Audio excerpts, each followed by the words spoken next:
Hello dear student, क्या हाल चाल है आपके। तो बहुत अच्छे होंगे और बहुत अच्छे कर भी रहे होंगे।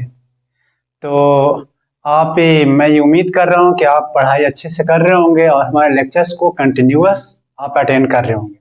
और हमारे लेक्चर्स के नीचे जो डिस्क्रिप्शंस में जो डीपीपी दिए रहते हैं और हैंड रिटन नोट्स जो दिए रहते हैं, आप उसका भरपूर फायदा उठा रहे होंगे।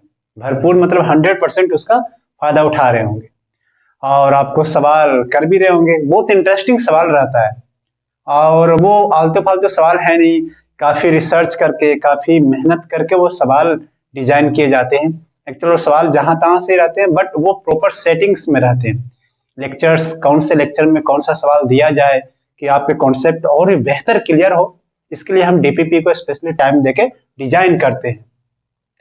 तो आज हम क्लास को आगे बढ़ाते हैं और आज हमारा लेक्चर नंबर 12 है।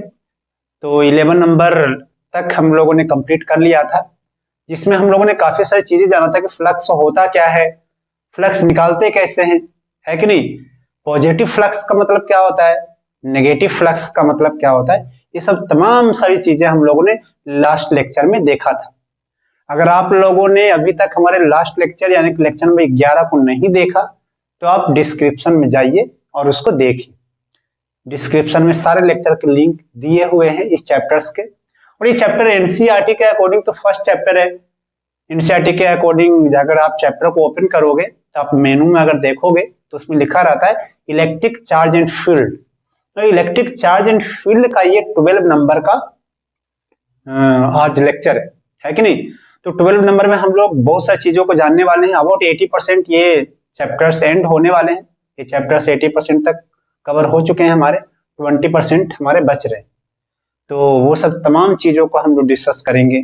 हम एनसीईआरटी का टॉपिक कंटेंट उठा रहे हैं, बट इसमें बहुत ज्यादा हम एक्सप्लोर करके आपको बता रहे हैं।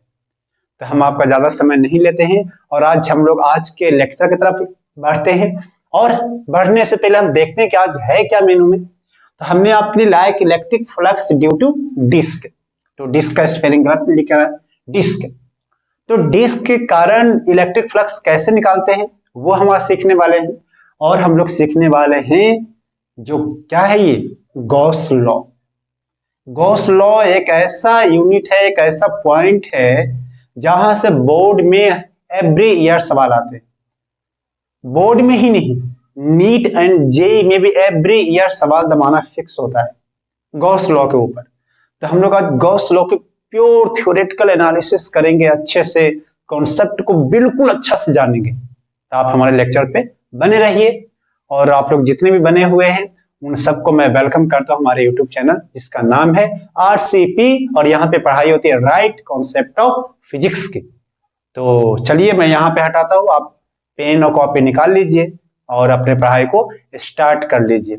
और अगर आपको कुछ डाउट होते हैं तो वो डाउट आप हमसे पूछ सकते हैं। कैसे पूछेंगे, हमारा चैनल है और उस चैनल का जो जीमेल आईडी है वो है rcp@gmail.com है कि नहीं। तो मैं इसको हटाता हूँ। अच्छा की शुरुआत आज करते हैं हम अपने किस वाले पोर्शन से, सवाल के पोर्शन से। तो लास्ट बार हम लोगों ने सवाल जो करवाए थे वो हमने फ्लक्स निकाल कर दिखाया था। तो फ्लक्स निकाल कर दिखाया था तो वो इलेक्ट्रिक फील्ड कांस्टेंट थे, एंगल दे दिया था और डायरेक्टली आप मल्टीप्लाइड करके आप आंसर निकाल रहे थे। क्या हम लोगों ने यही सीखा था, है कि नहीं। आज हम लोग सीखेंगे कि अगर वेरिएबल इलेक्ट्रिक फील्ड होता है तो फ्लक्स कैसे निकालते हैं, हम उसको करते हैं। फिर उसके बाद फ्लक्स के डिस्क के कारण निकालने जाएंगे, है कि नहीं। तो अभी हम लोग सीखते हैं कि एनसीईआरटी का सवाल है। किसका सवाल है, एनसीईआरटी का। तो जो एनसीईआरटी का जो सवाल है बहुत पॉपुलर सवाल है। वो कैसा सवाल, बहुत पॉपुलर ही सवाल है। तो उसको दो सेगमेंट में सवाल है। उसका फर्स्ट सेगमेंट आज हम अभी करते हैं। तो आपके सामने सवाल, electric field component in figure और Ex equal to alpha X 1/2। कुछ इस तरीके देखो, वेरिएबल इलेक्ट्रिक फील्ड क्योंकि x के टर्म्स में है और देख रखा है कि y में इलेक्ट्रिक फील्ड नहीं है, z में भी नहीं है। इन विच अल्फा की वैल्यू 800 न्यूटन पर कूलम देख रखा है metre. Calculate a the flux through the cube, और a की वैल्यू देख रखा है 0.1 मीटर। तो हम पहले इसको सवाल को नोट कर लेते हैं और पहले उसने क्यूब बना दिया। पहले तो ऐसे देखे कि ये एक्स दे के रखा है कितना, अल्फा एक्स 1/2, और अल्फा की वैल्यू दे के रखा है 800, यही दे के रखा है कि नहीं। अब चाहो तो खुद से भी कर सकते हो, सवाल को आपने पढ़ लिया, खुद से भी कर सकते हो, है कि नहीं। चलो अगर कर लिया है खुद से तो मैं आगे बढ़ जाता हूं। और ए की वैल्यू जो देख रखा है 0.1 मीटर है या फिर 0.01 है, मैं एक बार देख लेता हूं। तो 0.1 मीटर है और उसने एक क्यूब बना दिया है। तो अगर क्यूब को देखेंगे तो और भी ज्यादा क्लियरिटी आएगी। तो इस तरीके से है ऐसे, और ये जो क्यूब जो है उसका ये वाला साइड ए दूरी पर है और इसके सारे के सारे साइड कितना है ए। तो ये वाला साइड कितना हो जाएगा, अगर यहाँ पर अगर एक्सिस हो वो बना के दिया है तो यहाँ से तो 2a दूरी पर हो जाएगा। क्यों, यहाँ पर 2a दूरी पर। यही सिचुएशन है क्यूब की। अब ऊपर वाले सरफेस से फ्लक्स तो होगा नहीं, क्योंकि इलेक्ट्रिक फील्ड जहां भी जा रही हो वो कैसे जा रही है, इलेक्ट्रिक फील्ड इस तरीके से जा रही है। तो ऊपर तो है नहीं, ऊपर तो नहीं है। अगर आप देखोगे तो इसका ऊपर वाला का जो एरिया वेक्टर है वो किधर लाइज करेगा, ऊपर की तरफ में। क्यों ऊपर की तरफ में, क्योंकि अगर क्लोज एरिया है तो एरिया वेक्टर का डायरेक्शन सरफेस के परपेंडिकुलर में होता है। सरफेस के कैसे होता है, परपेंडिकुलर में। तो परपेंडिकुलर का मतलब ये ऊपर चले गए इस तरीके से, और इलेक्ट्रिक फील्ड इधर है, ये तो cos 90 बन गया, तो वो क्या हो जाएगा 0। ठीक उसी तरीके से नीचे वाला भी एरिया वेक्टर इधर हो जाएगा। तो नीचे एरिया वेक्टर इलेक्ट्रिक फील्ड ऐसे है तो cos 90 बनेगा, तो फ्लक्स क्या हो जाएगा 0 आ जाएगा। तो आपको आइडिया लग रहा होगा कि फ्लक्स जो है सिर्फ दो ही एरिया से जाएगी। मैं उस दो एरिया का नाम बताता हूं, ए बी सी डी, और एक मैं ई एफ जी एच, ये दो एरिया है कि नहीं। इधर से इलेक्ट्रिक फील्ड जा रही थी, एक तो ये एरिया और एक जो बाहर निकल रही है वो वाला एरिया से इलेक्ट्रिक फील्ड जा रही है, तो फ्लक्स भी वही दोनों एरिया से आने हैं। तो इस वाले पे जो इलेक्ट्रिक फील्ड एंट्री कर रही है उस वाले पे जो फ्लक्स आएगा मैं उसका नाम रखता हूं φ1, और जो एग्जिट कर रही है उस वाले पे जो फ्लक्स आएगा उसका नाम है φ2, है कि नहीं। φ1 निकालते हैं, तो जब φ1 निकालोगे तो क्या लिखोगे, इस एरिया पर जो इलेक्ट्रिक फील्ड आ रही है वो इंटू में एरिया, है कि नहीं। ई इंटू में एरिया इंटू में कॉस कितना लिखूं, 0 डिग्री या फिर 180 डिग्री, 0 डिग्री या फिर 180 डिग्री, तो रियल आंसर इज 180 डिग्री। कैसे, क्योंकि ये वाला जो है उसका आउटवर्ड नॉर्मल बाहर की तरफ होगा, तो एरिया वेक्टर तो इधर होगा, इलेक्ट्रिक फील्ड इधर है, एरिया वेक्टर इधर है, इलेक्ट्रिक फील्ड इधर है, तो cos 180। और लेकिन यहां पर इलेक्ट्रिक फील्ड है कितना, तो इलेक्ट्रिक फील्ड यहां पर अल्फा, और इलेक्ट्रिक फील्ड वेरिएबल है, तो वेरिएबल तो एक्स एक्सिस से कितना दूरी पर, ये वाला एरिया ए दूरी पर, तो ए पर पावर 1/2 इंटू में एरिया, तो एरिया कितना हो जाएगा इसका, ए का स्क्वायर, क्यूब है क्यूब के जो फेसेज होते हैं उसका एरिया ए का स्क्वायर हो जाता है, तो ए का स्क्वायर, और cos 180 कितना होता है -1, तो मैं यहां पर ही माइनस लिख देता हूं। तो अगर आप इसको करोगे तो कितना हो जाएगा, वो हो जाएगा माइनस में अल्फा ए पे पावर कितना 5/2। चाहो तो आप अल्फा की वैल्यू भी रख सकते हो 800 और ए की वैल्यू रख देते हो 0.1, तो मैं बाद में वैल्यूज पुट करूंगा, तो अभी फिलहाल आगे बढ़ता हूं। अगर φ2 की वैल्यू की बात करो, बहुत ही अच्छा सवाल है, एनसीईआरटी का सवाल है, तो एनसीईआरटी में कई कई बहुत प्यारे प्यारे सवाल होते हैं। तो φ2 की वैल्यू देखा जाए तो इलेक्ट्रिक फील्ड इधर है, तो मैं वही लिखूंगा ई इंटू में ए इंटू में कॉस, कितना कॉस लिखना पड़ेगा, इलेक्ट्रिक फील्ड इधर, एरिया वेक्टर नॉर्मली आउटवर्ड होता है, एरिया वेक्टर कैसा होता है नॉर्मली आउटवर्ड, तो नॉर्मली आउटवर्ड का मतलब इधर की तरफ में एरिया वेक्टर आएगा, तो कॉस कितना हो जाएगा 0 डिग्री, तो कॉस 0 डिग्री लिख दिया। बोलो आगे क्या समझ में। अब लेकिन इलेक्ट्रिक फील्ड वो नहीं रहेगा जो पहले था, इलेक्ट्रिक फील्ड अब ये नहीं रहेगा जो पहले था, क्योंकि इलेक्ट्रिक फील्ड कहां पे लिख रहे हैं, जिस एरिया पर इलेक्ट्रिक फील्ड आएगा हम वहां का इलेक्ट्रिक फील्ड लिखेंगे। तो इस एरिया पर इलेक्ट्रिक फील्ड जब आएगा तो ये x की वैल्यू क्या हो जाएगी, a होगी कि 2a होगी? तो तुम बोलोगे सर 2a होगी, क्यों? क्योंकि a दूरी तो ये है और a और ऐड हो जाएगा, तो a और a 2a, तो ये हो जाएगा कितना, अल्फा इंटू में x के जगह पर 2a पे पावर 1 बाई में 2 इंटू में cos 0 डिग्री कितना हो जाएगा 1। सॉरी, एरिया तो लिखा ही नहीं, ये तो इलेक्ट्रिक फील्ड लिखा, एरिया कितना हो जाएगा a का स्क्वायर, cos 0 डिग्री 1 हो जाएगा, तो यहाँ पर हो जाएगा अल्फा और 2 पे पावर 1 बाई 2 रूट 2 हो जाएगा, रूट 2, और यहाँ a पे पावर 1 बाई 2 और 2 कितना होगा 5 बाई में 2, तो ये प्लस का फ्लक्स आ गया। ये किसका फ्लक्स आ गया, प्लस का। अब कितना लोग को दिमाग में ये आया कि सर आपने इंटीग्रेशन क्यों नहीं किया, ये तो इलेक्ट्रिक फील्ड वेरिएबल था, मैंने आपके मन की बात जानी, इसलिए थैंक्स कहो मुझे, मैंने आपकी बात समझी। तो देखो बेटा, एक्चुअल में इलेक्ट्रिक फील्ड ना समय के साथ वेरी, सॉरी डिस्टेंस के साथ वेरीज तो कर रहा है, लेकिन ये पोर्शन पे, जैसे आप ऐसे समझे कि हमारे पास एक पेज है और मैं आपको पेज दिखा रहा हूँ थोड़ा सा फील करने के लिए कि ये पेज है कुछ इस तरीके से।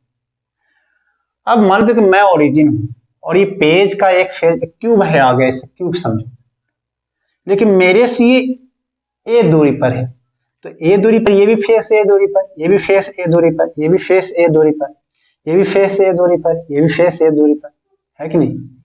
तो यहां पर इलेक्ट्रिक फील्ड तो कांस्टेंट हो जाएगा, क्यों? क्योंकि एक्स ए है, तो ए तो कांस्टेंट हो जाएगा, तो इस फेस पे इलेक्ट्रिक फील्ड कांस्टेंट है।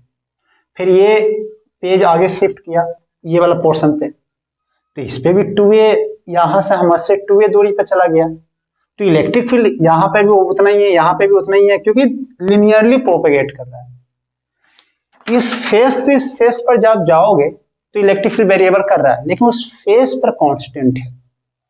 मैं मानता हूं इस फेस से जब उस फेस पर जब जाओगे तो इलेक्ट्रिक फील्ड वेरिएबल कर रही है, लेकिन पूरे फेस पर इलेक्ट्रिक फील्ड क्या है, कांस्टेंट। तो दिस इज द मेन फंडा। तो क्या आपको आ गई बात समझ में?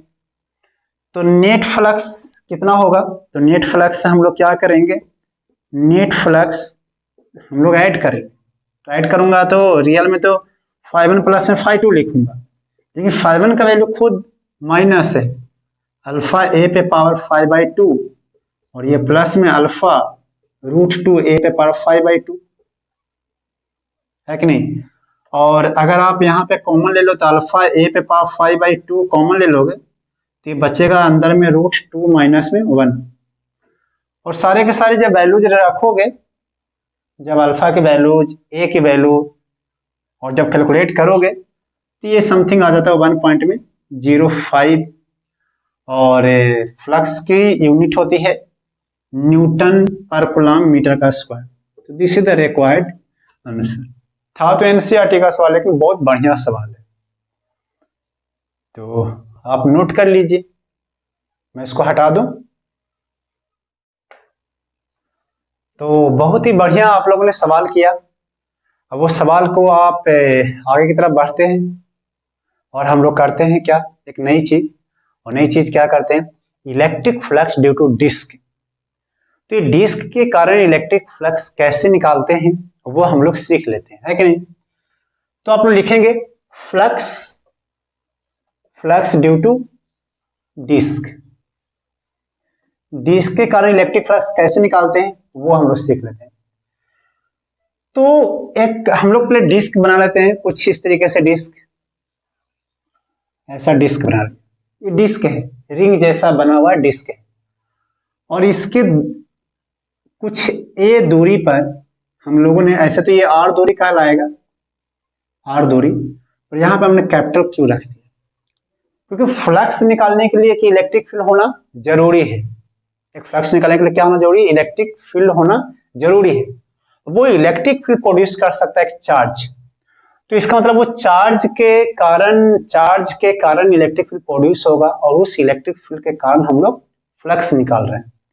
इसका मतलब कि इसके जो फॉर्मूले आएंगे वो वैलिड किसके लिए रहेगा, कि पास में कौन सा चार्ज रखा हुआ है, पॉइंट चार्ज, और कितना दूरी पर रखा हुआ है, ए दूरी पर रखा हुआ है।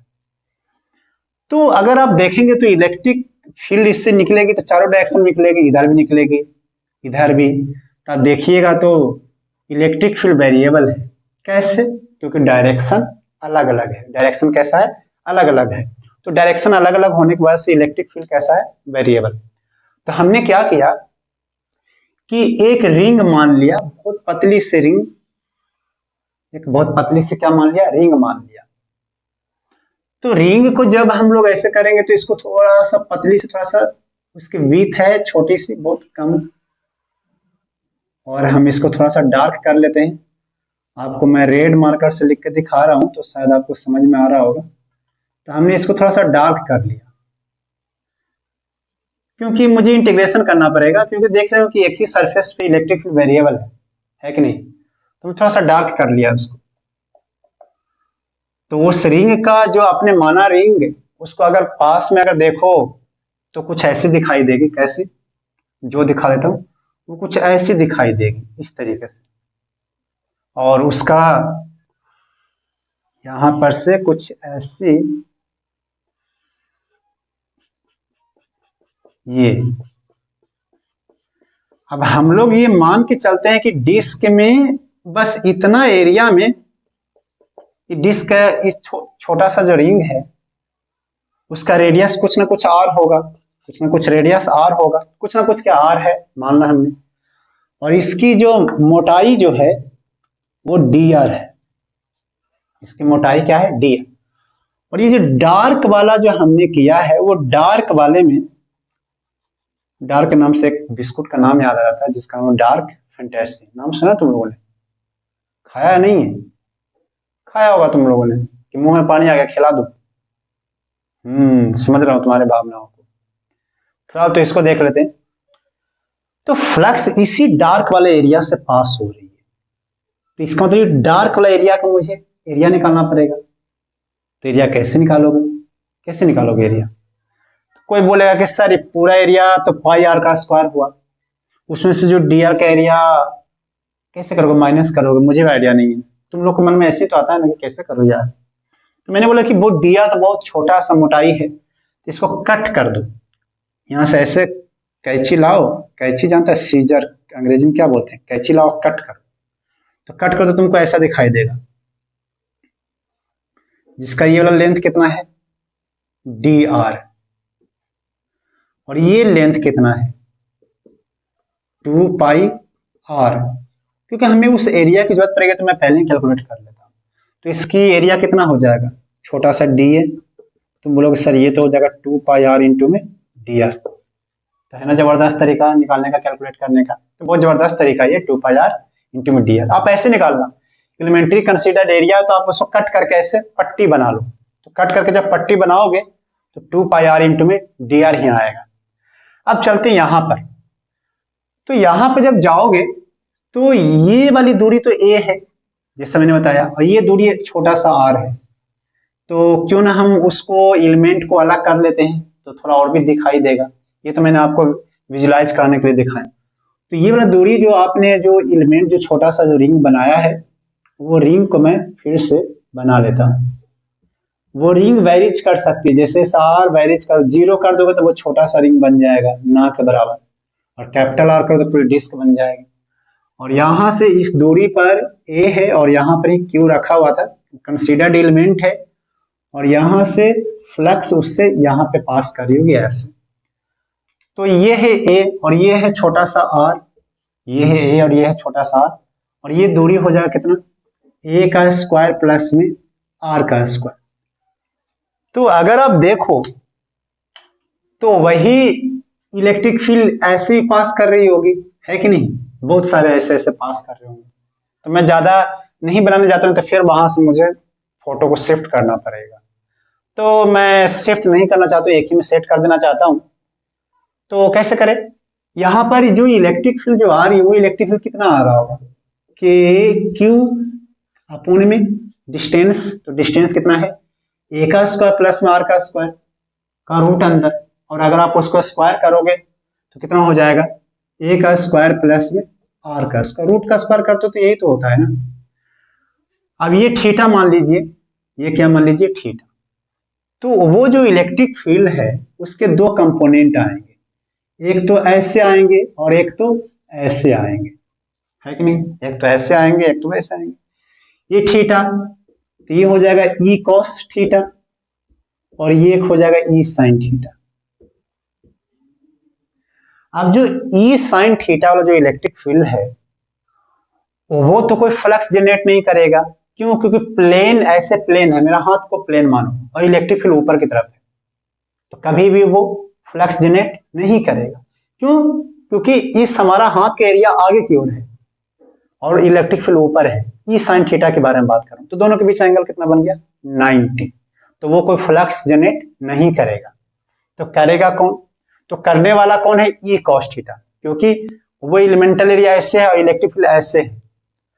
तो जो फ्लक्स जो आएगा वो छोटे से इस पूरे एरिया में जो फ्लक्स आएगा वो ई कॉस थीटा का ही कंपोनेंट होगा।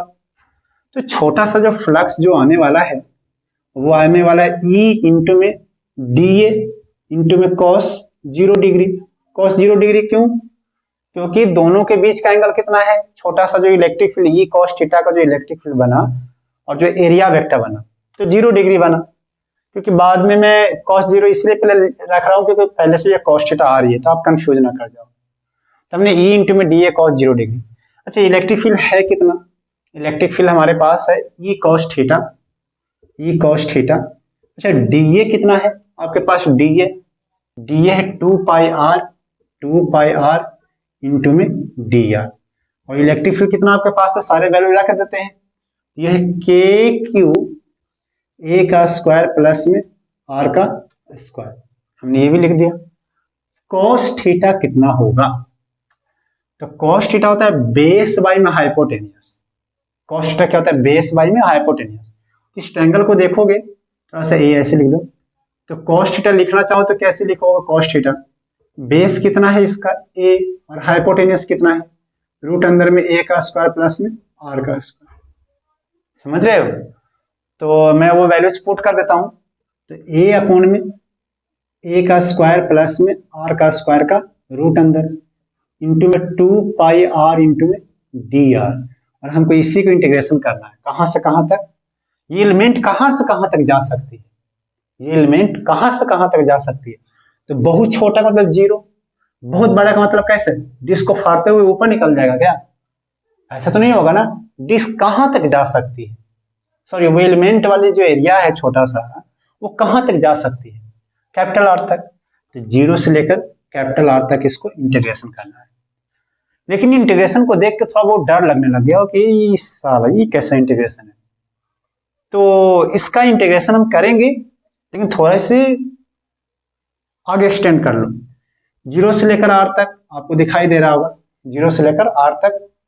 और यहां पर के क्यू इंटू में ए इंटू में 2 पाई आर डी आर, और नीचे हो जाएगा ए का स्क्वायर प्लस में आर का स्क्वायर पे पावर 3 बाई में 2। तो थोड़ा बहुत डरावनी तो इंटीग्रेशन लग रही है, लेकिन बहुत आसानी से हो जाएगी। इसमें कुछ टर्म्स कांस्टेंट है तो बाहर आएंगे। जैसे कौन कौन? के कांस्टेंट है, क्यू कांस्टेंट है, ए कांस्टेंट है, 2 कांस्टेंट है, पाई कांस्टेंट है। तो सारे के सारे टर्म्स को हम लोग कहाँ खींच लेंगे? बाहर खींच लेंगे। और हम लोग इंटीग्रेशन करने की कोशिश करेंगे इस वाले टर्म्स को। तो पहले हमको हटाना होगा, तो सारे फोटो को हम पहले हटा लेंगे, फिर उसको सिर्फ इंटीग्रेशन करेंगे। अगर आपको इंटीग्रेशन आता है, अगर आप जेई के बच्चे हो तो इंटीग्रेशन कर सकते हो, नीट के बच्चे हो, बोर्ड के बच्चे हो, तो आपको हम सिखाते हैं अभी कभी। तो जे वाले बच्चे तो बहुत समझदार है, करो तब तक सब लोग नोट कर रहे हैं। नोट करो भैया, इधर क्या देख रहे हो? नोट करो, खुद से कर लो आंख बंद करके। नहीं कर सकते हो आंख बंद करके? कर सकते हो यार। सर आंख बंद करके कैसे करते हो? चलो, तो इसको मैं हटा देता हूँ ना। तो चलिए कुछ टर्म्स को हम बाहर निकालते हैं और कुछ टर्म्स को अंदर रहने देते हैं। तो हम लोग बाहर जो निकाल रहे हैं वो किसको किसको निकाल रहे हैं? के क्यू ए पाई, और अंदर रहने देते हैं 2 आर डी आर, और नीचे आर ए का स्क्वायर। ए क्या है? जितना दूरी पर आपने चार्ज को रखा था, ए का स्क्वायर प्लस में आर का स्क्वायर पे पावर 3 बाई में 2। और ये इंटीग्रेशन कितना? 0 से लेकर आर तक। ऐसे टर्म्स का इंटीग्रेशन करने के लिए आप लोग ध्यान रखोगे कैसे करते हैं। तो वो ऐसे टर्म्स का इंटीग्रेशन करते हैं, ए का स्क्वायर प्लस में आर का स्क्वायर, नीचे वाला को टर्म्स को कुछ मान लो, टी का स्क्वायर मान लो, टी का क्या मान लो स्क्वायर, चाहे टी भी मान सकते हो, ठीक है, उतना कोई डरने की बात नहीं। चाहे टी का स्क्वायर मान ज्यादा आसान पड़ेगा तो मैं ज्यादा आसान कर रहा हूँ। दोनों साइड डिफ्रेंशिएट कर दो, डिफ्रेंशिएट कर दो, दोनों साइड डिफ्रेंशिएट बोथ साइड। तो ए तो एक कांस्टेंट टर्म्स है तो वो तो जीरो हो जाएगा, तो ये हो जाएगा 2r इज इक्वल टू में 2t dt अपॉन में dr, है कि नहीं, ये तो 2r हो जाएगा और ये 2t dt अपॉन में dr, तो यहां से 2 ने 2 को मार दिया, ये हो गया कितना r dr is equal to में t dt पुट कर दो, है कि नहीं। r dr ये 2 को भी बाहर ले लो ना, क्या डरने की बात है। r dr की जगह पर क्या रख दोगे t dt, और a square plus r square की जगह पर क्या रख दोगे t का स्क्वायर, और इंटीग्रेट कर लो। लेकिन इसमें प्रॉब्लम आ गई, ये 0 से r किसकी लिमिट थी, 0 से r किसकी लिमिट थी। तुम बोलोगे सर वो तो स्मॉल r की लिमिट थी, क्योंकि स्मॉल r ही वेरीज करेगा तो लिमिट भी उसका ही होगा। लेकिन आपने तो चेंज कर दिया, r को तब r रहने ही नहीं दिया, पता नहीं क्या क्या पुट कर दिया, तो लिमिट भी चेंज करनी पड़ती है। तो जब लिमिट चेंज करोगे तो अगर r की वैल्यू में 0 रखोगे, अगर r की वैल्यू 0 रखोगे तो t की वैल्यू देखो a आएगा, r की वैल्यू 0 रखो यहां पर, तो r की वैल्यू 0 रखो तो t की वैल्यू क्या आएगा a आएगा। और अगर r की वैल्यू अगर आप कैपिटल R रखोगे तो t का वैल्यू आ जाएगा, बहुत खतरनाक आने वाला है, तो t की वैल्यू जो आएगा वो आएगा a का स्क्वायर प्लस में कैपिटल R का स्क्वायर। देखो फिजिक्स तो खत्म हो गई थी यहाँ पर, फिजिक्स तो खत्म हो गई थी यहाँ पर, उसके बाद ये मैथ आ रहा है, तो मैथ में हमें जिम्मेदारियां मत देना, वो तुम लोग को आता भी है, तुम तो हमसे ज्यादा टैलेंट हो। तो मैथ जो है वो यहाँ से मैथ स्टार्ट हो गई इस स्टेप से, तो मैथ ही कर रहा हूँ। अब उसको मैं हटाने की जरूरत पड़ गई, तो अब मैं इसको हटा देता हूँ, तो इसको हटा दिया, तो चलिए मैं पुट करता हूं, देखो कैसे कैसे हो गया। ये तो लिमिट हुआ कि r के वैल्यू 0 होगा तो t के वैल्यू a होगा, तो अब यहां से हमारे पास जो फ्लक्स जो आएगा वो आएगा 2kq a पाई, और लिमिट हो जाएगा कितना, 0 की जगह पर क्या रख दूंगा a, और t के r की जगह पर रखूंगा क्या a का स्क्वायर प्लस में r का स्क्वायर, a का स्क्वायर प्लस में r का स्क्वायर, यही रख दिया, a का स्क्वायर प्लस में r का स्क्वायर। शायद आपको दिख नहीं रहा, वो लिमिट मैंने चेंज कर दिया। r dr की जगह पर क्या रखूंगा t dt, और नीचे a का स्क्वायर प्लस में r का स्क्वायर की जगह पर रखूंगा क्या t का स्क्वायर, तो t का स्क्वायर रख दिया 3/2। तो अगर और भी देखोगे तो 2kq a पाई, और यहां से a रूट अंदर में a का स्क्वायर प्लस में r का स्क्वायर। यहाँ से जब देखोगे सॉल्व करोगे तो आप थोड़ा सा मैं आपके लिए छोड़ दे रहा हूँ dt, और यहाँ पर से t का क्यूब हो जाएगा, यही हो जाएगा कट उठ के। जब आप लिमिट उमिट रखोगे तो फाइनल आंसर में लिख देता हूँ कितना आता है, k की वैल्यू 1/4 लिखना, तो फाइनल आंसर इसमें आ जाता है q अपॉन में 2/0 और 1 माइनस में a रूट अंदर में r का स्क्वायर प्लस में a का स्क्वायर। तो आपका फाइनल फ्लक्स जो है डिस्क के कारण ये आता है। अब इसकी वैल्यूज पुट करना तो आपको आसानी से आंसर मिल जाएंगे ऐसे। तो क्या आप समझ में आ गया, तो बहुत ही आसान है। तो फ्लक्स निकालना, तो ये फ्लक्स निकालना ऐसे ऐसे बहुत सारे एलिमेंट हो सकते हैं, डिस्क हो गया, न जाने कितने सारे हो सकते हैं। तो हम ऐसे सारे सवालों का आंसर बहुत ही आसानी से दे सकते हैं। जैसा आपने इंटीग्रेशन किया ना, तो मैंने एक मॉडल में आपको इंटीग्रेशन दिखाया, जबकि बोर्ड और जेई नीट के सिलेबस ये नहीं कहती है कि आप इस तरीके से कीजिए, कि आप इतना इंटीग्रेशन कीजिए मर जाइए, ऐसा कोई नहीं कहने वाला है। नीट के कोर्सेज में मैथ तो है ही नहीं, मैथ का मतलब मैथ की कैलकुलेशन बहुत ही कम होती है, तो आप तो इसके चक्कर में पढ़ना भी मत, ये तो आपको मैंने सिखाया कैसे किया जाता है। ये सब चीजों को सॉल्व करने के लिए, इतना इंटीग्रेशन से बचने के लिए, अभी तो मैंने ये सिखाया डिस्क के कारण। मैं ऐसा बोल दूं कि ये कैसा है, एक सिलेंड्रिकल एरिया है, उसके अंदर में क्यूब रखा हुआ है, और मैं तुमसे बोलूं कि पूरे सिलेंडर से कैसे फ्लक्स निकालो, फ्लक्स निकालो किसी तरीके से, तो फिर आप बोलोगे कि सर इससे कैसे निकालें। तो कई सारी एलिमेंट्री तरीके हैं करने के लिए, आप करोगे आंसर आएगा, मैं ये नहीं करूँगा आंसर नहीं आएगा। लेकिन क्या आप कुछ ऐसे चीजों को तलाश कर रहे हैं जो बिना कैलकुलेशन के आंसर दे दे, तो आपको मन में ऑब्वियस बात आंसर हाँ होगा। तो हाँ है आंसर, मैं जानता हूँ, और आप चीजों को तलाश भी कर रहे हैं। तो तमाम चीजों को सॉल्व करने के लिए, इंटीग्रेशन से बचाने के लिए, बचने के लिए एक लॉ आया जिसका नाम था गॉस लॉ। गॉस लॉ के हेल्प से ये इतना कैलकुलेशन करने की जरूरत नहीं है, लेकिन गॉस लॉ को हम पढ़ेंगे, उसको फील भी करेंगे, और फील ऐसा करेंगे वो लाइफ टाइम तक याद रहेगी। और वो फील करवाने के लिए हमें कुछ और भी प्रॉब्लम्स को लेने पड़ेंगे, और उस प्रॉब्लम्स को आप बारीकी से समझिएगा, फिर आप बताइएगा कि हाँ सर क्या मजा आया आप चीजों को, लेक्चर्स को पढ़ने में। तो आप चीजों को समझिए, आप मैं कुछ आपको न्यूमेरिकल करवा रहा हूँ, न्यूमेरिकल कीजिए और समझिए उस चीज को। तो अभी तो फिलहाल मैं हटा रहा हूँ इसको। जो सर्कुलर डिस्क जो है, जो सर्कुलर डिस्क था वो नॉन यूनिफॉर्म इलेक्ट्रिक फील्ड में रखा हुआ था। नॉन यूनिफॉर्म का मतलब आप समझ गए कि चार्जेस के कारण जो इलेक्ट्रिक फील्ड का डायरेक्शन अलग अलग हो रही थी, तो नॉन यूनिफॉर्म में रखा हुआ था। अगर ऐसा हो जाए कि इफ, समझते हैं ऐसे चीजों को, if circular disc is kept in uniform electric field, तो फ्लक्स क्या होता होगा। जैसे मान लीजिए कि सर्कुलर डिस्क है इस तरीके से, और इलेक्ट्रिक फील्ड जा रही है ऐसे, तो ये तो यूनिफॉर्म है, ये तो कैसा है, यूनिफॉर्म है, तो फ्लक्स बहुत आसानी से निकाला जा सकता है। यूनिफॉर्म है तो इलेक्ट्रिक फील्ड ई है, तो ई इलेक्ट्रिक फील्ड है, एरिया रेडियस आर मान लो, तो एरिया हो जाएगा पाई आर का स्क्वायर, आर का कैपिटल आर का स्क्वायर, और फ्लक्स हो जाएगा ई इंटू में पाई आर का स्क्वायर।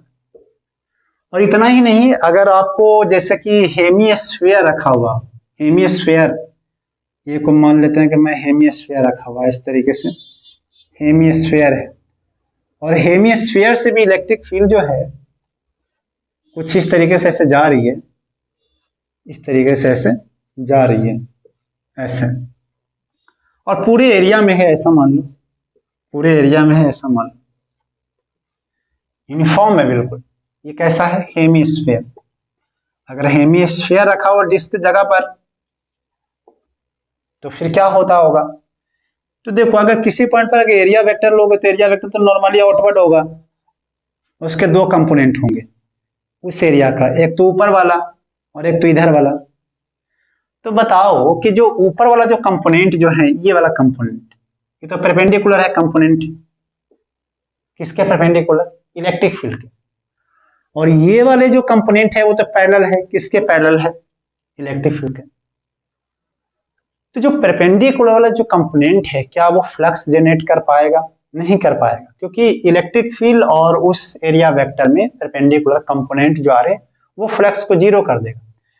तो हमारा तो यही वाला इधर वाला ही कंपोनेंट बचा, इधर वाला कंपोनेंट तो इसी के इक्विवेलेंट में आ जाएगा भाई, अगर सम करोगे तो यही तो आएगा, फ्लक्स छोटे छोटे सब ऐसे ऐसे जुड़ेगा, तो जुड़ेगा तो कितना एरिया में जुड़ेगा, ये पाई आर का स्क्वायर में, तो इसका भी फ्लक्स जो होता है, अगर यूनिफॉर्म है तब बात कर रहा हूँ, ई इंटू में पाई आर का स्क्वायर। और ऐसा नहीं कि सिर्फ ऐसे, मान लीजिए कि ऐसा कुछ है, कुछ इस तरीके से है, और ये कुछ ऐसे इस टाइप से है, और इलेक्ट्रिक फील्ड ऐसे जा रही है, तो इसका भी फ्लक्स जो होता है वो यही होगा, ई पाई आर का स्क्वायर। समझ में आ रहा है, इससे फ्लक्स जो है कितना हो जाएगा, ई पाई आर का स्क्वायर। तो ये चीजें बहुत बेसिक सी चीजें हैं, और मैंने आपको समझाने की कोशिश किया कि किस तरीके से फ्लक्स यूनिफॉर्म इलेक्ट्रिक फील्ड में रखा जाता है, और जितनी लाइनें इधर से जा रही है उधर से एग्जिट कर रही है, तो इस वाले सरफेस से जो फ्लक्स आ रहा है वो कितना आ रहा है, ई पाई आर का स्क्वायर। तो आपको चीजें समझ में आई होगी, मैं इसको हटा देता हूं। अगर आपको एनी क्वेरी है, क्वेरी मतलब आपके सवाल जवाब हैं, आपको कुछ फीडबैक है, तो आप हमारे मेल आईडी rcp@ck@gmail.com पे भेजें अपना जो भी प्रॉब्लम है उसको, है कि नहीं। आप हमारे डीपीपी को भी कर सकते हैं। हो सकता है आज की डीपीपी नहीं आए, कारण क्या है कि आज हम थ्योरी पढ़ा रहे हैं चीज में, तो सवाल कल करवाएंगे। इसमें सवाल बहुत अच्छे अच्छे सवाल है, तो आप आज इसका लेक्चर को देखिए, कल वाले में हम सवाल कराएंगे 5-10, फिर हम कल आपको डीपीपी भी देंगे, है कि नहीं। तो इसको हटा दे रहा हूं। तो आपको गॉस लॉ पढ़ने का काफी मन कर रहा हो, गॉस लॉ कब आएगा। हम गॉस लॉ की तरफ ही बढ़ रहे हैं, चीजों को समझाने की कोशिश कर रहे हैं। तो गॉस लॉ और भी समझते हैं। आप लिखेंगे electric flux due to close surface. एक ही एग्जांपल है इसमें, और उसके थ्रू हम समझाना चाहते हैं कि electric flux due to close surface कैसे निकालते हैं। हमने तो एक क्यूब वाला भी सवाल करवाया, उसमें क्लोज सरफेस था, लेकिन उस वाले केस इस वाले केस में अंतर है। अंतर कैसे है जो देखिए, मान लीजिए हम एक लेते हैं सवाल के तौर पे कि ये charge capital Q is kept inside the hollow sphere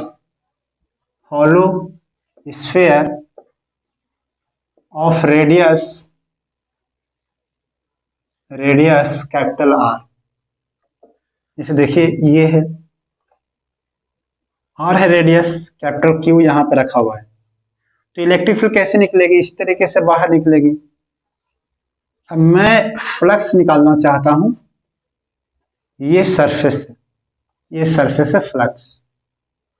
तो फ्लक्स निकालने के लिए हमें करना क्या होगा, एक छोटा सा एरिया मानना होगा। ये छोटा सा एरिया हमने मान लिया। चलिए मैं छोटा सा एरिया यहाँ पे बनाता हूँ। ये छोटे से एरिया का डीए वेक्टर किधर होगा, इधर, और एरिया वेक्टर तो इधर होगा। डीए वेक्टर का मतलब एरिया वेक्टर उधर हुआ, और इलेक्ट्रिक फील्ड का भी डायरेक्शन किधर है, उसी डायरेक्शन में इलेक्ट्रिक फील्ड भी है। तो दोनों के बीच में एंगल कितना हो जाएगा, 0 डिग्री। तो फ्लक्स जो है, फ्लक्स थ्रू स्फीयर अगर लिखना चाहोगे तो लिखोगे क्या, ई इंटू में डीए, इस तरीके से इंटीग्रेशन करोगे। कॉस भी लगाओगे तो कुछ फर्क नहीं पड़ेगा, कॉस 0 डिग्री। तो इलेक्ट्रिक फील्ड तो कांस्टेंट है पूरे पे, चाहे जिस पॉइंट पर देखो उस पॉइंट पर ही। तो आर दूरी है, तो इलेक्ट्रिक फील्ड हो जाए कितना, के क्यू अपॉन में आर का स्क्वायर इंटू में डीए। अब उस डीए का जब इंटीग्रेशन करोगे तो क्या आएगा, पूरा का पूरा एरिया आ जाएगा। पूरा का पूरा क्या आ जाएगा, एरिया। क्यों, क्योंकि स्फीयर है तो पूरा का पूरा एरिया कितना आ जाएगा, वो जा के क्यू अपॉन में आर का स्क्वायर इंटू में 4 पाई आर का square. R square cancel out हो गया। अब यहां पर k की वैल्यू पुट करना चाहो तो k की वैल्यू कितना हो जाएगा, 1 अपॉन में 4 पाई एप्सिलॉन नॉट इंटू में q इंटू में 4 पाई भी कट गया, तो q अपॉन में एप्सिलॉन नॉट आ गया, q अपॉन में एप्सिलॉन नॉट आ गया। तो अगर आप इसको देख रहे होंगे तो आपको समझ में आ रहा होगा कि q अपॉन में एप्सिलॉन नॉट जो आया है वो इस स्फीयर के डायमेंशन से इंडिपेंडेंट आ चुका है। किससे आ चुका है, डायमेंशन से इंडिपेंडेंट। क्यों इंडिपेंडेंट, क्योंकि इसमें देखो एरिया रेडियस है ही नहीं, क्यू एक कांस्टेंट है, एप्सिलॉन नॉट भी कांस्टेंट है। एक बहुत अच्छी सी थ्योरम है कि क्लोज सरफेसेस के कारण जो फ्लक्स जो आती है वो डायमेंशन पे डिपेंड नहीं करती है, और उसकी वैल्यू एक फिक्स होती है। उसकी वैल्यू कितनी होती है, क्यू अपॉन में एप्सिलॉन नॉट। ये बिल्कुल देखो आप लोगों को सामने मैंने प्रूफ किया। अब जैसे कि ये चीजों को अगर मैं लिखूं कैसे, कि आपने नोट किया होगा इसको। जैसे कि देखिए, मैं अगर स्फीयर ऐसा भी लेता, इस तरीके के भी क्लोज सरफेसेज है, और क्यू अगर आप रख दिया तो इसके कारण, इस चार्ज के कारण जो इलेक्ट्रिक फील्ड एग्जिट करेगी और उसका जो फ्लक्स आएगा वो फ्लक्स भी आएगा कितना, क्यू अपॉन में एप्सिलॉन नॉट। सिंपल सी बात है। अब अंदर का जो चार्ज है वो अपॉन में एप्सिलॉन नॉट, क्लोज सरफेसेस के कारण, क्योंकि डायमेंशन पे डिपेंड ही नहीं किया है। ये डायमेंशन ही कट जा रहा है, तो इसका मतलब सरफेस किसी तरीके का कोई मैटर नहीं है। हाँ, कैलकुलेशन जब करते हैं तो हो सकता है कि आप इसी कैलकुलेशन में ना कर पाओ, पागल हो जाओ, एक अलग बात है। इसलिए हमने बिल्कुल सिमेट्रिकल कैलकुलेशन लिया आपको समझाने के लिए। अब जैसे कि मान लीजिए कि एक क्यूब है, अब क्यूब ये भी क्लोज सरफेसेज है और इसके अंदर में चार्ज रखा हुआ है। इसके अंदर में क्या रखा हुआ है? चार्ज रखा हुआ है। जब चार्ज रखा हो तो इसके कारण भी जो फ्लक्स जो आएगी बाहर निकलेगी, तो वो कितना होगा फ्लक्स? वो भी होगा क्यू अपॉन में एप्सिलॉन नॉट। तो आपको ये याद कर लेना है कि flux due to close surfaces always Q upon में एप्सिलॉन नॉट होता है। क्यू क्या है? अंदर के चार्ज। अगर अंदर के चार्ज Q1 प्लस Q2 होता, जैसे मान लीजिए कि Q1 है और ये Q2 है, तो यहाँ पर Q1 प्लस में Q2 हो जाता। अंदर का जो भी चार्जेस होता है Q1 प्लस में Q2 हो जाता। प्लस है तो प्लस होता, माइनस है तो माइनस का होता। अगर एक प्लस एक माइनस है तो यहाँ पर भी एक प्लस एक माइनस होगा। तो बहुत आसान सा फंडा है, इसको मैंने एक सिंपल से एग्जांपल के थ्रू प्रूफ किया है। इसके बारे में कुछ कुछ पॉइंट को हम लोग लिखना पसंद करेंगे, तो पॉइंट को हम लोग लिखते हैं। क्या लिखेंगे कि flux due to close surface, ये ध्यान रखें, close surface. Flux due to close surface is independent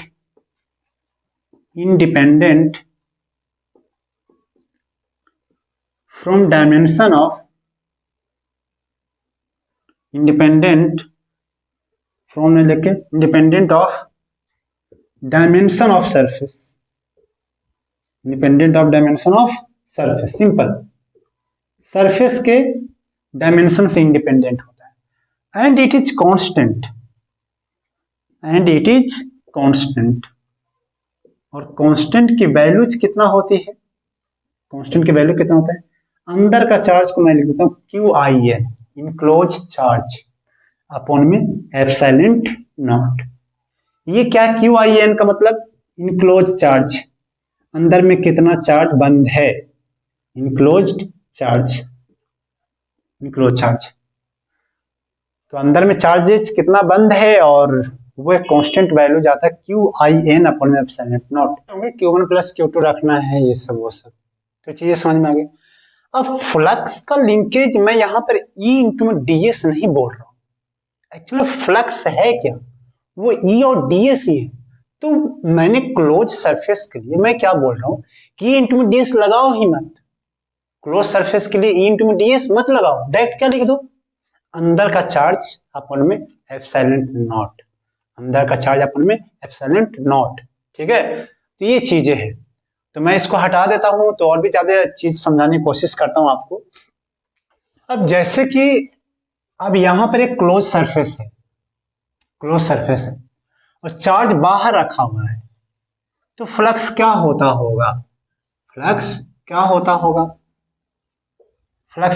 होगा? है कि नहीं? तो इसका फ्लक्स हो जाता है जीरो। इसका फ्लक्स क्या होता है?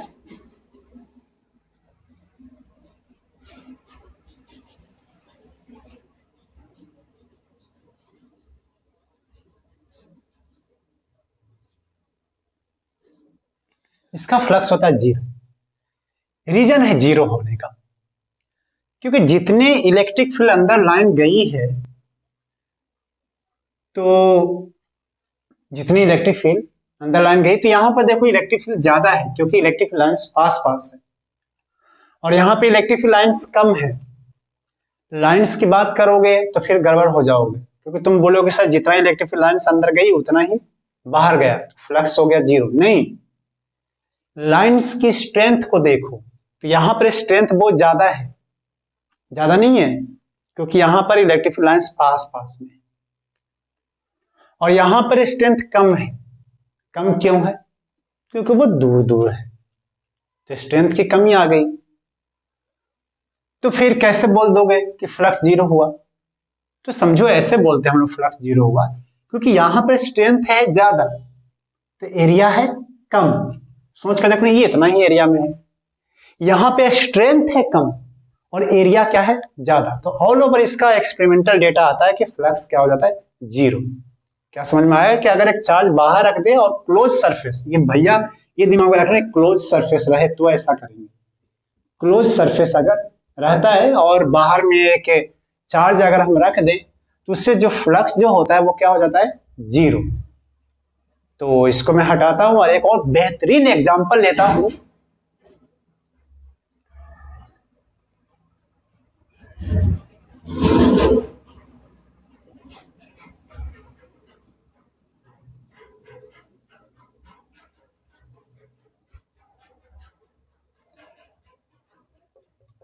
चलिए, तो एक और भी लेता हूं, जैसे कि एक और सरफेस है। अब मैं प्योरली गॉस लॉ बताने जा रहा हूं, है ना। जिससे मान लीजिए कि अंदर में Q1 है और बाहर में Q2 है, और एक बाहर में, सॉरी अंदर में तो Q1 Q2 है, बाहर में क्या है, Q3। अब फ्लक्स का कनेक्टिविटी मैं इलेक्ट्रिक फील्ड से करने जा रहा हूं। फ्लक्स का कनेक्टिविटी किससे करने जा रहा हूं, इलेक्ट्रिक फील्ड से। तो आप उसको समझेंगे। अगर तुम लिखोगे कि भैया फ्लक्स जो है ये तो E1 होगा, इंटू में ds इजिकल टू में क्या लिखोगे, Q1 अपॉन में एप्सिलॉन नॉट। अगर आप फ्लक्स वन के कारण लिख रहे हैं तो क्या ऐसे तो लिखोगे ना, Q1 अपॉन में एप्सिलॉन नॉट। और यहाँ पे इलेक्ट्रिक फील्ड कौन सा आएगा, E1 वाला। अगर आप φ2 लिखोगे तो क्या लिखोगे कि इलेक्ट्रिक फील्ड 2 इंटू में ds इजिकल टू में Q2 अपॉन में एप्सिलॉन नॉट। और अगर आप फ्लक्स 3 लिखोगे तो ये E3 है इंटू में ds है, और यहाँ पे मैं जीरो लिखूंगा। यहाँ पर मैं क्या लिखूंगा, जीरो। अब तुम बताओ कि जीरो मैं क्यों लिख रहा हूं, आप इसको सोचो कि जीरो मैं क्यों लिख रहा हूं।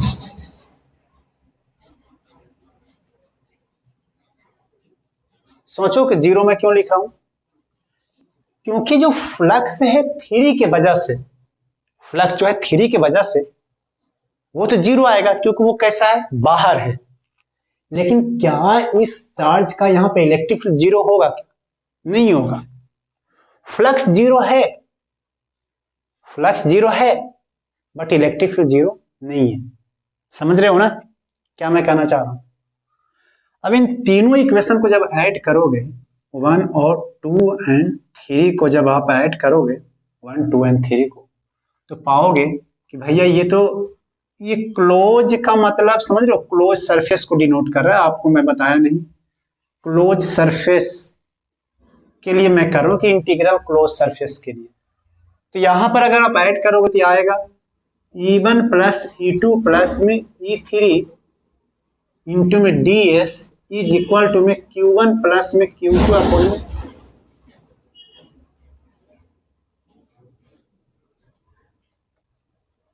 देखा कैसा एक डेरिवेशन छोटा सा आया। ये तो न्यूमेरिकल है, ये तो न्यूमेरिकल है। तो इलेक्ट्रिक फील्ड जो फ्लक्स जो आ रहा है वो सिर्फ अंदर के चार्जेस के कारण आ रहे हैं। लेकिन यहां पर जो इलेक्ट्रिक फील्ड जो आएंगे वो है नेट इलेक्ट्रिक फील्ड। कौन से electric field, net electric field due to outside as well as inside. क्या बात समझ में आई कि नेट इलेक्ट्रिक फील्ड, इस डेरिवेशन में नेट इलेक्ट्रिक फील्ड है due to outside as well as inside. तो अंदर वाले चार्ज के कारण भी इलेक्ट्रिक फील्ड आते हैं, बाहर वाले चार्ज के कारण भी इलेक्ट्रिक फील्ड आते हैं। लेकिन इधर वाले टर्म्स में सिर्फ अंदर वाले चार्जेज आते हैं। क्या फायदा होगा, क्या नहीं होगा, रियल में this is the Gauss law. Gauss law यही है, रियल में this is the Gauss law. Gauss law कहता है कि इलेक्ट्रिक फील्ड, किसी सरफेस पे इलेक्ट्रिक फील्ड और उसके एरिया का क्लोज इंटीग्रल जो आता है वो अंदर वाले चार्ज अपॉन में एप्सिलॉन नॉट के बराबर आता है।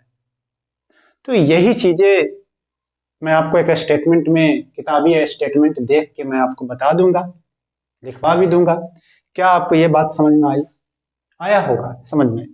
चीजें बहुत ही आसान तरीकों से मैंने बताया। इसको नहीं समझ में आया तो आप हमें मेल भी कीजिएगा, समझ में नहीं आया तो मैं आपको हो सके तो मैं पर्सनली आपको गाइड करके मैं इसको समझा दूंगा कि हाँ ये ऐसा क्यों हो रहा है, ये जीरो क्यों हुआ, ये जीरो क्यों हुआ, छोड़ इसको भूल जाओ, जैसे नहीं समझ में आ रहा है। क्या ये flux three is equal to zero लिख सकता हूँ? क्यों? क्योंकि तीसरे वाला चार्ज के कारण इलेक्ट्रिक फील्ड सॉरी फ्लक्स क्या आता है? जीरो। जस्ट अभी तो सिखाया इसके पहले वाला में। तो भैया जीरो तो मैं ऐसे भी तो लिख सकता हूँ ना, ये फ्लक्स नहीं है क्या? चलो इसको भूल जाओ, क्या ये फ्लक्स नहीं है क्या? फ्लक्स कैसे लिखते हो? ई इंटू डी एस तो लिखते हो। आई है किसके बराबर? जीरो के बराबर। है किसके बराबर? जीरो के बराबर। मैंने तीनों को ऐड कर दिया और ऐड करके मैंने एक चीज भी आया, इसी को गॉस लॉ बोला गया। तो आप इसको नोट कर लीजिए। तो अभी हमने गॉस लॉ को पढ़ने के लिए बहुत ही बेहतर कॉन्सेप्ट हम लोगों ने सीखा कि एक्चुअल में गॉस लॉ कैसे डिजाइन किया गया, गॉस लॉ होता क्या है, वो सब तो चीजें किताबी डेफिनेशन, रियल में गॉस लॉ यही था जो हमने आपको बताया। तो ये सब चीजों को, तमाम चीजों को जानने के बाद हम लोग चलते हैं अगले टॉपिक पे, जिसका नाम है गॉस लॉ। हम लिखते हैं कि गॉस लॉ होता क्या है, गॉस लॉ। तो गॉस लॉ रियल में वो इलेक्ट्रिक फील्ड और चार्ज को कनेक्ट किया। वो किसको कनेक्ट किया? Gauss law electric field and charge को कनेक्ट किया। तो वो चीजें मैं आपको यहाँ पर बोर्ड पर लिखा देता हूं, आप लोग लिखो। तो लिखोगे कि this law gives the relation between the electric field at A point on A close surface and the net charge enclosed by that surface. तो ये काफी आसान सा चीजें है, आपने लिख लिया हुआ स्टेटमेंट। बोला गया कि ये जो है गॉस लॉ, इसके अंदर में कुछ चार्जेज है, क्यों? और बोला गया कि इसमें फ्लक्स जो होता है ना, वो होता है close integral E dot DS का, ई डॉट डीएस का। और इक्वल होता है कितना? इक्वल कितना होता है? अंदर वाले चार्ज, अंदर वाले चार्ज आई एन बोल देता हूं, अंदर वाले चार्ज क्या बोलता है? आई एन अपॉन में एप्सिलॉन नॉट। बस यही है। अगर आप इसको थोड़ा सा और भी, अगर आप इसको थोड़ा सा और भी ऐसे भी लिख सकते हैं, कई लोग तो डायरेक्ट इनक्लोज चार्ज इंटू में वन अपॉन में एप्सिलॉन नॉट, तो वो चीजें एक ही हैं लिखने का तरीका। तो ये सिंपली गॉस लॉ है। तो गॉस लॉ, ये इसको बोलते हैं Gaussian surface, Gaussian surface, Gaussian surface. Gaussian surface basically एक इमेजिनरी सरफेस है, इमेजिनरी सरफेस। जिस सरफेस के थ्रू आपको निकालना है, जिस सरफेस के थ्रू आपको निकालना है इलेक्ट्रिक फील्ड या फिर फ्लक्स, तो वहां तो कुछ तो सरफेस होगी ना। तो सरफेस का क्या नाम रख दिया गया? Gaussian surface. इमेजिनरी सरफेस है, अब चाहो तो बनाओ फोटो में दिखाओ या फिर मन ही मन मान लो। और इमेजिनरी सरफेस कौन कौन से हो सकते हैं? इंडियन सिलेबस में, जो हम लोग को जो सिलेबस है उसमें ज्यादातर आपको स्फेयर मिलेंगे, ज्यादातर आपको क्या मिलेंगे? स्फेयर, या फिर आपको क्या मिल सकते? सिलेंडर मिलेंगे, सिलेंड्रिकल या सिलेंड्रिकल जो भी बोलना है, सिलेंड्रिकल सरफेस। दो सरफेसेस ज्यादा मिलती है, और भी कुछ मिलते होंगे मुझे नहीं पता, लेकिन हम जो पढ़ते हैं या पढ़ाते हैं उसमें ज्यादातर दो सरफेसेस मिलती है। Surface, close surface. तो क्लोज सरफेस आपको एक स्फेरिकल सरफेसेस मिलेंगे और एक सिलेंड्रिकल सरफेस मिलेंगे। ई इंटू में डीएस में डॉट प्रोडक्ट है।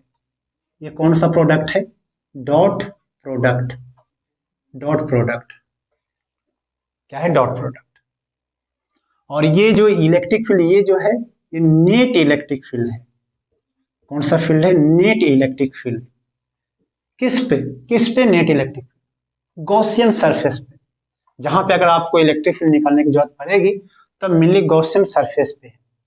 तो नेट इलेक्ट्रिक फील्ड है due to charge, due to charge. और कौन सा चार्ज? वो अगर अंदर है तो अंदर वाला, और अगर इनसाइड एंड आउटसाइड चार्जेस के कारण फ्लक्स है वो। आपको बातें समझ में आ रही है, वो क्लियर है बिल्कुल। तो गॉस लॉ रियल में दो दो चीज को कनेक्ट कर दिया। अगर आपको फ्लक्स निकालना है तो भी इनक्लोज चार्ज अपन में एप्सिलॉन नॉट लिख दो, और अगर आपको इलेक्ट्रिक फील्ड का कनेक्टिविटी चाहिए, अगर आपको इलेक्ट्रिक फील्ड की कनेक्टिविटी चाहिए चार्ज के साथ, तो भी गॉस लॉ लगा सकते हैं, क्योंकि ये ई इंटू में डी एस इक्वल टू में क्या बोल रहा है, क्यू आई एन, मतलब क्यू इनक्लोज चार्ज अपॉन में एप्सिलॉन नॉट। तो ये बहुत ही प्यारा कॉन्सेप्ट है गॉस लॉ, बहुत ही मजेदार। अब जितना इसको समझिए उतना ही कम है। गॉस लॉ एक जबरदस्त एक मेथड है, जबरदस्त एक हथियार है।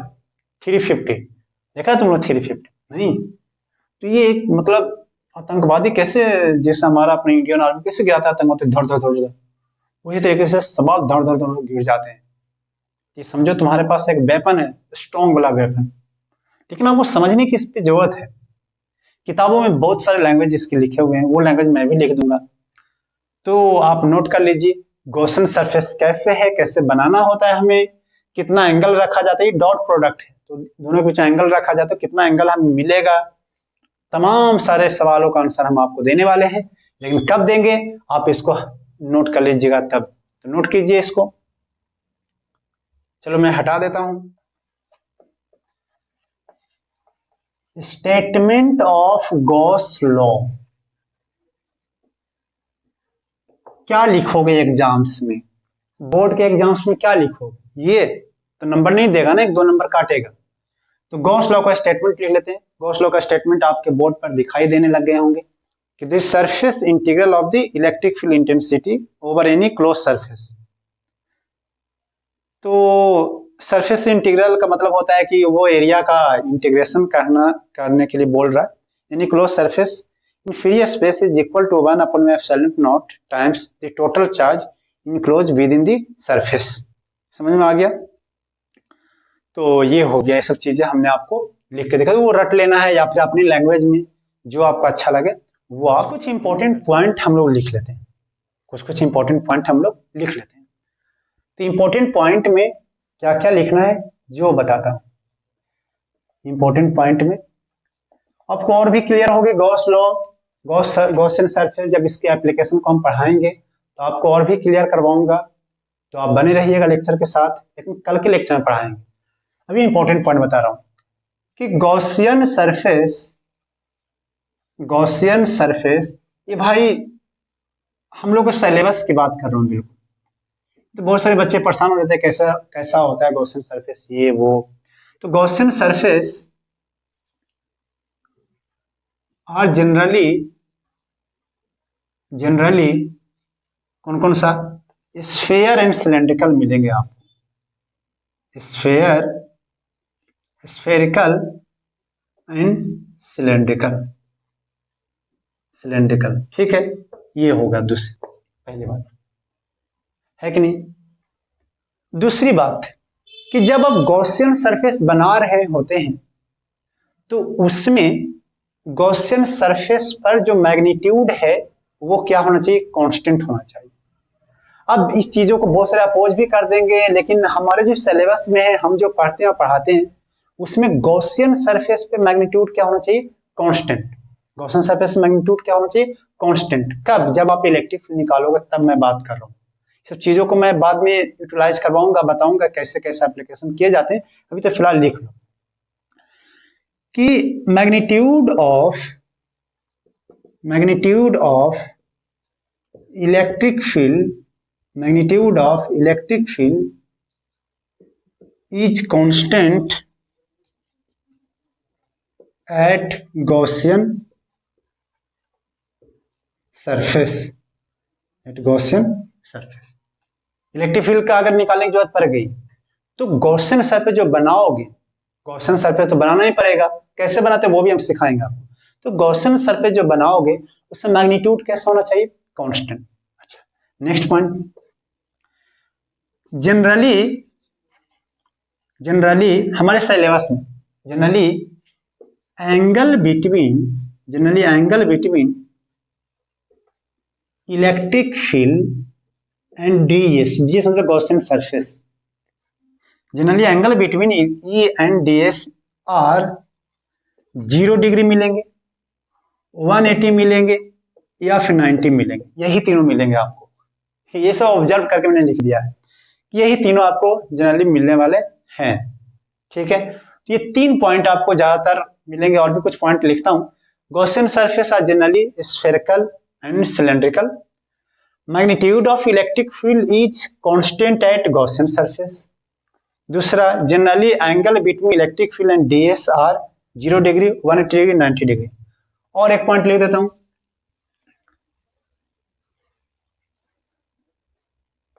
During calculation of electric field, during calculation of electric field, with the help of Gauss law, with the help of Gauss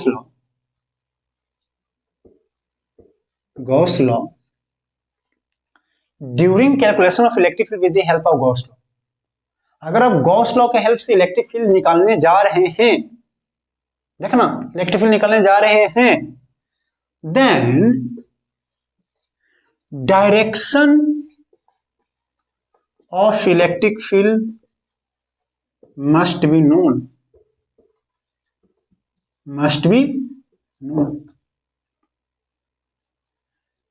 अगर आप इलेक्ट्रिक फील्ड गॉस लॉ के हेल्प से निकालते, तो डायरेक्शन आपको पता होना चाहिए। बहुत अमेजिंग सी बात है, बहुत एक्सपर्ट लोग तो बिना डायरेक्शन पता किए हुए भी निकालते होंगे, लेकिन हमारे इंडियन के सिलेबस सिस्टम में आपको डायरेक्शन पता हो जाएगा ना, तभी आप गॉसियन सरफेस बना पाते हो। समझ रहे हो बात, गॉसियन सरफेस बना पाते हो, डायरेक्शन मालूम होगा तभी कर सकते हो। ये तमाम चीजें आपको लगेगा, अभी कुछ लोग अपोज भी करने लगेंगे नहीं ऐसा नहीं होता है, लेकिन जब आप बनाने जाते हैं ना गॉसियन लॉ, गॉसियन सरफेस जब बनाने जाओगे तो आपको सारे पॉइंट में मेमोराइज करवाऊंगा, तब तुमको लगेगा अच्छा सर सही बोल रहे थे, है कि नहीं। तो जब एप्लीकेशन जब बताऊंगा, कल के लेक्चर में हम एप्लीकेशन पे भी आ जाएंगे, तो हम आपको इस सारे पॉइंट आपको एक का करके डिस्कस कर दूंगा कि आप मैंने क्या गलत बताया क्या सही बताया। गलत तो हो ही नहीं सकता है, सब सही है। ठीक है, तो इसको आप नोट कर लीजिए, इसको हटा देता हूं। तो कुछ और इंपॉर्टेंट पॉइंट की चर्चा कर लेते हैं, इंपॉर्टेंट पॉइंट की चर्चा कर लेते हैं, इंपॉर्टेंट पॉइंट की चर्चा कर लेते हैं। कुछ और इंपॉर्टेंट पॉइंट की, वो तो इंडियन सिलेबस के अकॉर्डिंग जो हमने ऑब्जर्व किया वो था, ये स्टैंडर्ड जो हर जगह पे आपको काम आएगी। वो जो पॉइंट लिखा वो हर जगह पे काम नहीं आएगी, वो आपको काम आएगा कहाँ पे, जब आप कैलकुलेशन करने जाओ तो आपको वो सब सारे पॉइंट माइंड में होना चाहिए। गॉस लॉ से अगर आप निकाल रहे हो इलेक्ट्रिक फील्ड, चाहे फ्लक्स जो भी निकाल रहे हो, वो सारी चीजें आपको माइंड में होना चाहिए, तब मजा आएगा, है कि नहीं। कुछ कुछ इंपॉर्टेंट पॉइंट हम आपको बता रहे हैं, बोर्ड पर बैक टू बैक हम लिख दे रहे हैं और आप उसको समझिएगा। पहला पॉइंट है कि flux through Gaussian surface is independent of its shape. बात सही है कि भैया जो गॉसियन सरफेस पे जो होता है फ्लक्स, वो कैसे होता है, इंडिपेंडेंट होता है। नेक्स्ट पॉइंट क्या लिखा हुआ, flux through Gaussian surface depends only on total charge present inside Gaussian surface. तब सोचो कि फ्लक्स जो है गॉसियन सरफेस पे बिल्कुल डिपेंड किस पे करता है, अंदर के चार्जेस पे, कि अंदर के कितना चार्ज है, और ये इंडिपेंडेंट होता है शेप एंड साइज पे। तो नेक्स्ट पॉइंट की तरफ बढ़ते हैं। तो नेक्स्ट पॉइंट क्या है, flux through Gaussian surface is independent of position of charge inside Gaussian surface. तो ये भी इंपॉर्टेंट पॉइंट है कि अगर आप फ्लक्स निकालने जा रहे हो गॉसियन सरफेस पे, जिसको क्लोज सरफेस भी हम बोलेंगे, तो आप चार्ज यहाँ रखो, यहाँ रखो, यहाँ रखो, वो क्या हो जाती है, इंडिपेंडेंट होती है। वो क्या होती है, इंडिपेंडेंट। तो वो भी आपने कर लिया। नेक्स्ट पॉइंट लिखेंगे कि in a Gaussian surface flux is zero है, डज नॉट इम्प्लाई कि electric field zero at every point of the surface, but E zero at every point implies flux is zero. ये बड़ा important सा है। जैसे कि देखिए, मान लीजिए कि एक क्लोज सरफेस है, मान लीजिए क्लोज सरफेस है, अब एवरी पॉइंट पर इलेक्ट्रिक फील्ड आई, और मान लीजिए कि यहाँ पर ऐसे बाहर चली गई, ऐसा समझते हैं, तो नेट फ्लक्स क्या हो गया, जीरो। इसमें इस स्फीयर में जितनी इलेक्ट्रिक फील्ड गई उतनी इलेक्ट्रिक फील्ड लाइंस बाहर चली गई, तो नेट फ्लक्स क्या हुआ, जीरो। क्या ये मतलब है कि हर एक पॉइंट पे इलेक्ट्रिक फील्ड जीरो है? हो सकता है जीरो, इस पॉइंट पे जीरो है इलेक्ट्रिक फील्ड, बट इस पॉइंट पे जीरो नहीं है। बट अगर इलेक्ट्रिक फील्ड ही जीरो हो, अगर मान लेते इलेक्ट्रिक फील्ड ही जीरो हो, तो ये 100% बात सत्य है कि फ्लक्स भी क्या होगा, जीरो। तो इलेक्ट्रिक फील्ड जीरो तो फ्लक्स जीरो कितना परसेंट, 100%। लेकिन फ्लक्स जीरो तो इलेक्ट्रिक फील्ड जीरो होगा हर पॉइंट पे, ये कोई गारंटी नहीं है, ये कोई गारंटी नहीं है। क्लियर हो रही होगी बातें आपको। तो ये सारे पॉइंट बैक टू बैक हमने आपको रिटन फॉर्मेट में दे दिया, आपको भी आसान हमारा भी आसान, दोनों का भला, सबका भला हो जाए। तो इसको मैं हटाता हूं अभी। तो चलिए गॉस लॉ को फिर से देखते हैं। ई इंटू में डी एस और integral Q enclose upon epsilon not, कितनी चीजों कनेक्टिविटी है देखो, इलेक्ट्रिक फील्ड, फ्लक्स और चार्ज से कनेक्टिविटी। इसको हम दो तरीके से यूज करेंगे। एक तो पहला यूज करेंगे फ्लक्स कैसे निकालते हैं, flux due to close surface कैसे निकालते हैं, ये यूज करेंगे। क्लोज सरफेस है कि नहीं, तो हम लोग क्लोज सरफेस का कॉन्सेप्ट क्या लिख देंगे, फाई इक्वल टू में क्यू इनक्लोज अपॉन में एप्सिलॉन नॉट। ठीक है, देखो गॉस लॉ का ये यूज है। दूसरा कि इलेक्ट्रिक फील्ड कैसे निकालेंगे, तो इलेक्ट्रिक फील्ड निकालने के लिए क्या यूज कर लेंगे, ई इंटू में D S is equal to में क्यू इनक्लोज अपॉन में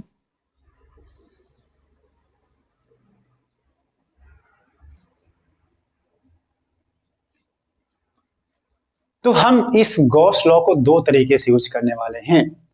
एक क्या निकालें, flux due to close surface, कौन सा फॉर्मूला यूज करेंगे, Q enclose upon epsilon naught. ये है तो रियल में क्या, एक हमने मैथ सीखा था एक एग्जांपल के थ्रू, लेकिन वो इतनी हाईलाइट हो गई उसको गॉस लॉ में कनेक्टिविटी मिला। और दूसरा क्या निकालेंगे, इलेक्ट्रिक फील्ड ड्यू टू अलग अलग डायमेंशन, जैसे कि पॉइंट चार्ज के कारण कैसे इलेक्ट्रिक फील्ड निकालते हैं, और क्या क्या सीखते हैं हम लोग, लाइन चार्ज के कारण कैसे निकालते हैं, वगैरह वगैरह बहुत सारे चीजों का हम लोग सीखेंगे।